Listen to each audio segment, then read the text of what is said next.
Ngithanda ukuthi ke ngikubingelele khona la kuZimi Live sengiphinde ngabuya ke futhi nenza ama telenovela hlala nami ngikuzele nazo. So namhlanje ngiphethe amathiza ozalo angoMay izinto nje okumele uzilindele lapha kuZalo ngayo ke inyanga kaMay.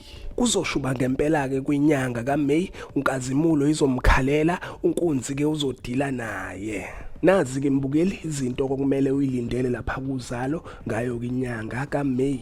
La kumathiza baveza ukuthi ke kunento ezocasula kunkunzi and ke leyo nto izomenza ukuthi ke unkunzi egcine ke ethathe i-decision engekho ke right and leyo decision izomosha ke izinto eziningi and baveza ukuthi ke ubugebengu buzoqala ke bukhuphuke ngamandla ke lapha kwamashu and ke uNkazimulo uzobeke naye esabela ke impilo yakhe. Bathi ke ubugebengu nodlame okuzobeke kwenzeka lapha kwamashu uNkazimulo uzoyibonela kwezakhe ukuthi kahle kahle yonke lento ibhekiswe kuyena kodwa kuzobe ngenayo sho ukuthi ke kahle kahle kwenzakalani.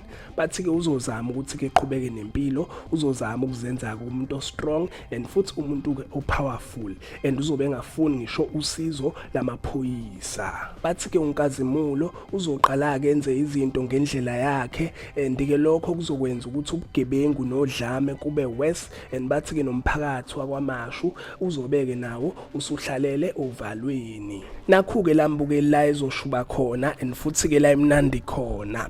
La kumathiza baveza ukuthi ke uNkazimulo uzothatha ke isibhamu sikaNkunzi and bathi ke lokho kuzovusa ke ulaka lukaNkunzi and bathi ke uNkunzi uzomtshengisa ke uNkazimulo ukuthi kahle kahle yena ubani and bathi ke kunesigameko esithinta ke ukudutshulwana and bathi ke leso sigameko sothusa ke abantu abaningi and bathi ke uNkunzi bazomlinka ke naleso sigameko noma yize kuzobe ngacacile ukuthi ke ngabe kuyathinteka noma akathinteki kusona ke leso sigameko.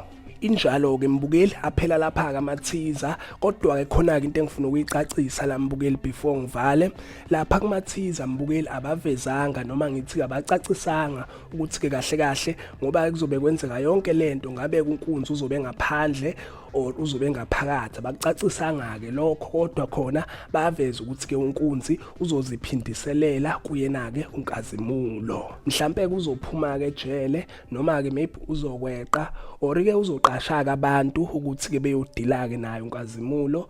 Akucaci ke mbukeli lapha kumathiza kodwa kuyazi mina ngihlezi ngikhona for wena mase ngithole ke ama-update ngiyobuya nje ngizokwazisa ukuthi ke kuzokwenzakalani yini okumele uyilindele. Kade ke abantu abaningi bekhala bethi ke unkunzi uphuma nini asithembe ukuthi ke mhlambe kuzophuma uma ke ngaphuma imbukeli ngiyobuya nje ngizokwazisa ukuthi ke relaxa ke mbukeli unkunzi ke abakazi ukumdedela.